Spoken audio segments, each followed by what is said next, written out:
A reading from the first book of Samuel. In those days, Saul went down to the desert of Ziph with 3,000 picked men of Israel to search for David in the desert of Ziph.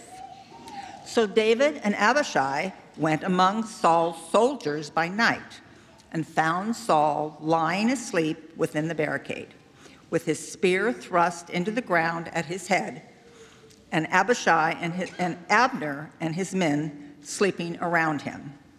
Abishai whispered to David, "God has delivered your enemy into your grasp this day. Let me nail him to the ground with one thrust of the spear. I will not need a second thrust." But David said to Abishai, "Do not harm him, for who lays hands on the Lord's anointed and remains unpunished?" So David took the spear and the water from the jug from their place at Saul's head, and they got away without anyone seeing or knowing or awakening. All remained asleep because the Lord had put them into a deep slumber. Going across to the opposite slope, David stood on a remote hilltop at a great distance from Abner, son of Ner, and the troops. He said, "Here is the king's spear. Let an attendant come over to get it. The Lord will reward each man for his justice and faithfulness. Today, though the Lord delivered you into my grasp, I would not harm the Lord's anointed." The word of the Lord. Thanks be to God.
A reading from the first letter of St. Paul to the Corinthians. Brothers and sisters, it is written, the first man, Adam, became a living being. The last Adam, a life-giving spirit. But the spiritual was not first, rather the natural, and then the spiritual. The first man was from the earth, earthly. The second man from heaven. As was the earthly one, so also are the earthly. And as is the heavenly one, so also are the heavenly. Just as we have borne the image of the earthly one, we shall also bear the image of the heavenly one. The word of the Lord. Thanks be to God.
The Lord be with you.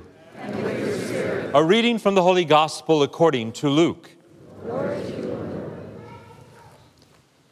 Jesus said to his disciples, "To you who hear I say, love your enemies, do good to those who hate you, bless those who curse you, and pray for those who mistreat you. To the person who strikes you on one cheek, offer the other one as well. And from the person who takes your cloak, do not withhold even your tunic. Give to everyone who asks of you, and from the one who takes what is yours, do not demand it back. Do to others as you would have them do to you. For if you love those who love you, what credit is that to you? Even sinners love those who love them. And if you do good to those who do good to you, what credit is that to you? Even sinners do the same. If you lend money to those from whom you expect repayment, what credit is that to you? Even sinners lend to sinners and get back the same amount. But rather, love your enemies and do good to them, and lend expecting nothing back. And then your reward will be great, and you will be children of the Most High, for he himself is kind to the ungrateful and the wicked. Be merciful, just as your Father is merciful. Stop judging, and you will not be judged. Stop condemning, and you will not be condemned. Forgive, and you will be forgiven. Give, and gifts will be given to you. A good measure, packed together, shaken down, and overflowing, will be poured into your lap. For the measure with which you measure will in return be measured out to you." The Gospel of the Lord. Praise to you, Lord Jesus Christ.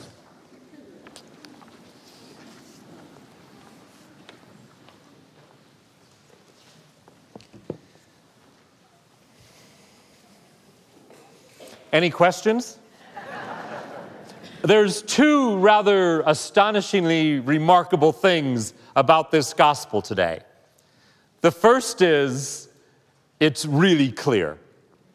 Maybe not simple, maybe not easy, but really clear. You don't need any kind of historical context or cultural background to know what is happening here. This is Luke chapter 6. I want to say it's verses 27 or 28 through 38. And you do not need to know what happened in Luke before 6:27 to understand this gospel, nor do you need to know what's going to happen after verse 38 to understand this gospel. It's stunningly clear what Jesus says to his disciples and how he expects them to live in the world. Some people find his words very encouraging, motivational, like I'm up for that challenge. Others find this gospel, I don't know if threatening is the right word, but sort of they come at it with a what? You're trying to tell me that I'm not doing enough, I'm not enough good person because I can't do this? Most of us, I think, are kind of in the middle of that, sort of stymied, trying to figure out, how? Because this gospel, I think, is the cutting edge of the gospel. This is where Jesus lays out the principles of what it means to live as one of his followers, perhaps most clearly in any of the gospels, except for the passion stories, where he actually lives what he teaches today. And it's challenging for us because what he tells us to do is so very different than how we are used to dealing with challenges and situations in our life. I mean, right from the top, he swings for the fences when he says, "To you who hear I say, love your enemies." Really? Love my enemies. Now, I don't know, I hope that no one here has actual enemies who are out trying to destroy them and plotting against you. If you do, Jesus has something to say to you today. But most of us do have those people in our lives who, well, for lack of a better word, annoy us. They're difficult to get along with. You know, just think of those people who, if they had to move away and you never had to deal with them again, you'd be just fine with that. Those people who make life difficult. And we know that in our society, in our culture, normally the way we deal with those people is, I don't know, maybe roll our eyes, cluck our tongues, denigrate them in one way or another, make jokes about them, talk poorly about them. We can say things like, they're out of touch, they just don't get it, they don't understand, they're fill in the blank. And they may be. They may actually be out of touch and don't understand and fill in the blank. And often our reaction to that is either to strike out after them or to say, not worth my time, I'm just going to ignore them. But Jesus looks for something more than let me just ignore them. I certainly don't wish them any harm, but that's not enough for Christ. Listen again to what he says. It's really pretty powerful and overwhelming. Love your enemies. Do good to those who hate you. Bless those who curse you. Pray for those who maltreat you. And then he gives a whole list of things that he expects us to be doing. Things like, give to anybody who asks of you. If someone strikes you on one cheek, turn to give them the other. If someone takes your cloak, give them your tunic. If someone takes what is yours, don't expect it back. So on and so forth. And we could probably argue with Jesus on every single one of his propositions. As you heard each of them, there's probably some society that rose up to say, but no, that won't work. Because we know from our common sense, from reason, from our experience here, that if I turn my cheek when someone's hit me, they will probably hit me on the other one, or hit me again. If I give money to everybody who asks of me, not only might I not have enough left for my responsibilities, but it's very possible I'm empowering someone to not be responsible for themselves, to not deal with those issues. If I love everybody without expectation, is that giving them a green light to walk all over me? And so on and so forth. each and every one of Jesus' propositions, we could say, does not work for this reason. That is why this gospel is so critical. Here we have a pivotal moment in our understanding of Christianity, because we're not called to be nice people who reason like the world. As disciples of Jesus, we have to remember our home is not here, not earthly. And so, as those who are disciples, we are called to live by different rules, by different reason, by a different sense. And that is the reason, the rules, the sense of the kingdom, which first and foremost is always about love. Always about love. And since when has love ever made sense in this world? When is love ever something reasonable in this world? It's not. And that's why we struggle with this. Now, when Jesus talks about love, he is, of course, and I've said this to you before, but if I don't say today, someone will say to me, Father, you didn't say. Love is not, when Jesus is speaking here, a warm, fuzzy feeling for your enemy. Jesus cannot command you to have an emotional response to someone. He can't. We have the responses we have. But he can command us to make a decision, a willful decision, about how we are going to act towards that person, despite what we feel. And so in this gospel, love is not a feeling. It's not a noun. It's an action. And Jesus gives us bullet points, actual solid actions for us to take to demonstrate that we are people who love. Listen again. Love your enemies. How am I supposed to do that? Do good to those who hate you. Bless those who curse you. Pray for those who maltreat you. He's really clear. Here are your 3 action items. Pray, bless, and do good. That's what he calls us to do. Why should we do that? Why should we be bothered to do good to and pray for and bless those who might be actually horrible human beings with no moral values and are terrible individuals? It's important to know what the gospel does not say.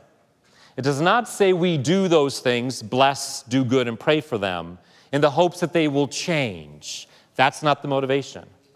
We don't do it in the anticipation that, well, if I do these things, maybe I'll end up liking them, right? That's not it either.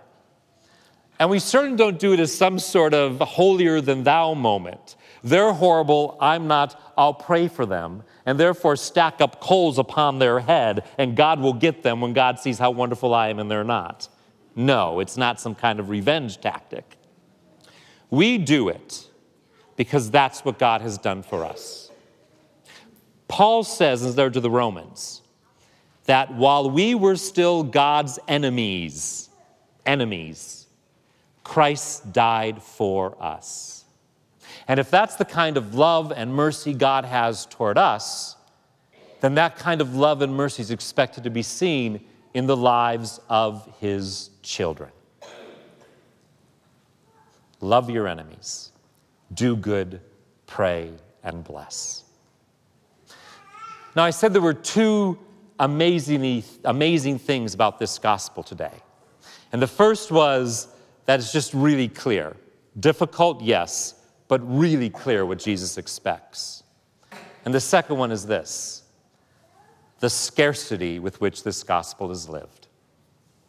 It's astounding.